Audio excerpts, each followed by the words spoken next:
On October 7, 2014, the auction house Künker in Osnabrück is going to sell a special collection of English coins minted after 1658.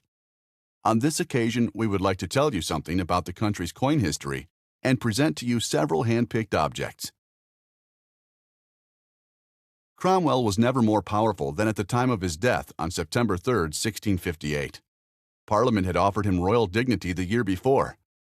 Cromwell declined and instead had himself officially confirmed as Lord Protector in Westminster Hall. Of course, his picture was also minted on coins. Since 1656, he had the right to do so.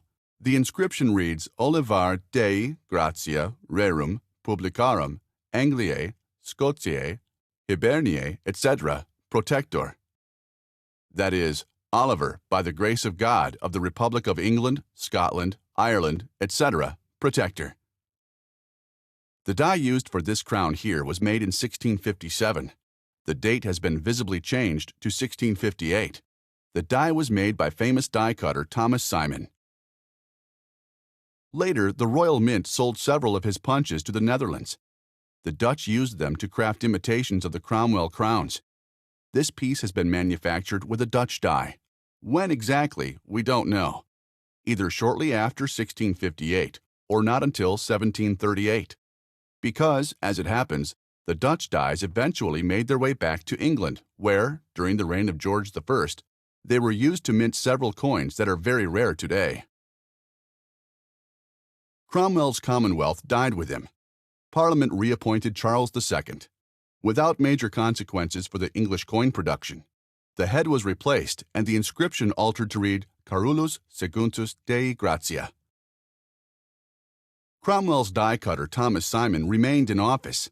Of this we have numismatic evidence, this petition crown, which is so rare that even we can offer nothing but an electrotype.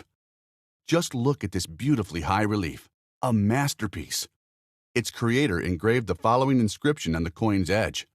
Thomas Simon begs His Majesty most humbly to compare this sample to the Dutch pieces and to relieve him, should the design be more true to life, more elegant, and executed with greater precision. There was one noticeable numismatic innovation under Charles II. It was during his reign that Britannia found her way onto the coin reverse. Thanks to Samuel Pepys, we even know who she was modeled on. Charles II paid homage to the beauty of Frances Teresa Stuart, even though, or perhaps because, she refused to become his mistress. Charles II was succeeded by James II. This set of Maundy money was manufactured under his rule. Maundy money is an integral part of a traditional English ceremony that is still being held today on Maundy Thursday, the day before Good Friday. The king visits the poor and distributes small silver coins made specifically for that occasion. James II was not popular with his subjects. They believed he was much too tolerant towards Catholics. So a number of politicians asked William III of Orange to take over the rule. William had married Mary, James II's daughter. In England, this event is known as the Glorious Revolution. The coins of the new royal couple show both rulers. Mary as the link to the old king, establishing continuity, and William, her husband, the new king. In 1694, Mary died at the young age of 32. Her husband continued in sole reign. He was left with a difficult legacy. Louis XIV dreamt of world domination. To compete with France, William had to enlarge and strengthen his armada, and that was an expensive enterprise. In order to raise funds for his armada, the king signed a privilege that was to become the founding document of the Bank of England.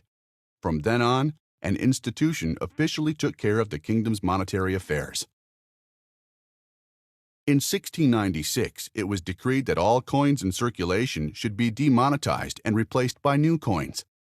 The reason for the monetary exchange was the old coin's heavy wear and weight reduction due to edge smoothing. But the undertaking was too comprehensive to be dealt with by London alone.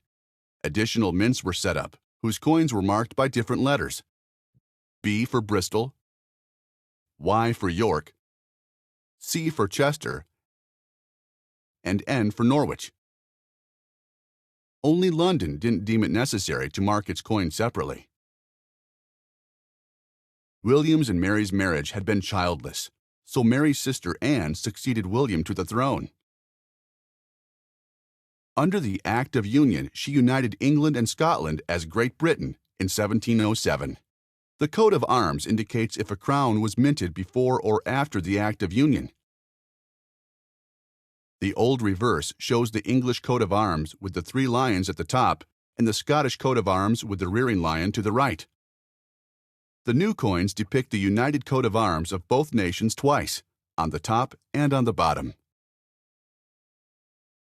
Queen Anne's silver coins inscribed with the word Vigo on the obverse are particularly famous. They remind the beholder of the sack of Vigo, a great success of the English Armada, which succeeded in capturing a large part of the Spanish fleet's silver.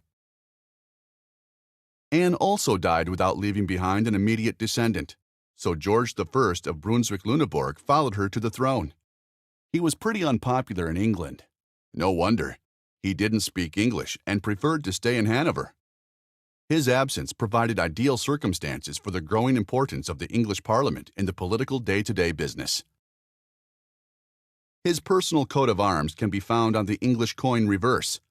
The 2 lions are the symbol of Brunswick, the rearing lion of Lüneburg, and the trotting horse of Hanover. The crown of Charles the Great in the center was a personal touch added by the king himself. George I was succeeded by his son, George II. He issued crowns modeled on the Vigo issues in 1745 and 1746. Their obverse reads, Lima. Only there is no naval victory of Lima. British naval hero George Anson had captured the silver from Spanish ships on raids during his voyage around the world. Minting had become a problem in the 18th century. The old mint in the Tower rejected all suggested innovations. Under George III, it was so impoverished that its capacities could only cover a minimum of circulation coin production. This shilling from 1763 dates back to that period. It was designed for distribution in Ireland when the new viceroy would march in. Cash shortage was so urgent that factories and traders began producing their own small coins. The government was likewise trying to find a solution. Matthew Bolton from Birmingham was commissioned to mint 1 and 2 pennies in his Soho mint. Due to their size, the new coins were humorously called cartwheels by the people. And rightly so, as the 2-pence piece with its 56.66 grams is indeed the heaviest British coin ever minted for circulation. For silver coins, one made do with Spanish coins, whose value was fixed at 4 shillings and 9 pence with a small additional die. And promptly there was another saying on the streets, 2 kings and not even worth 1 crown, as the English crown was fixed at 5 shillings. The Bank of England also issued an emergency coinage in Birmingham.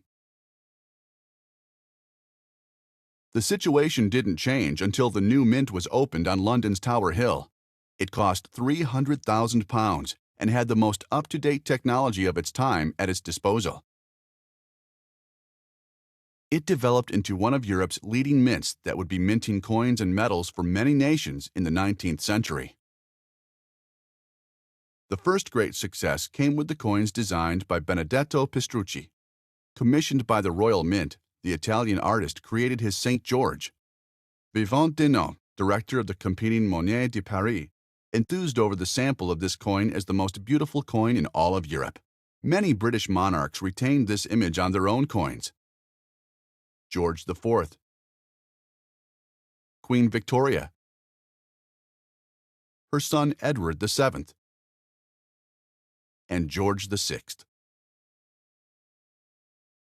We, the auction house Künker, would like to invite you to our October auction sale 2014. If we have sparked your curiosity with this film, we cordially invite you to join us at our auction sale 255 on October 7, 2014. Please do not hesitate to contact us should you have any further questions.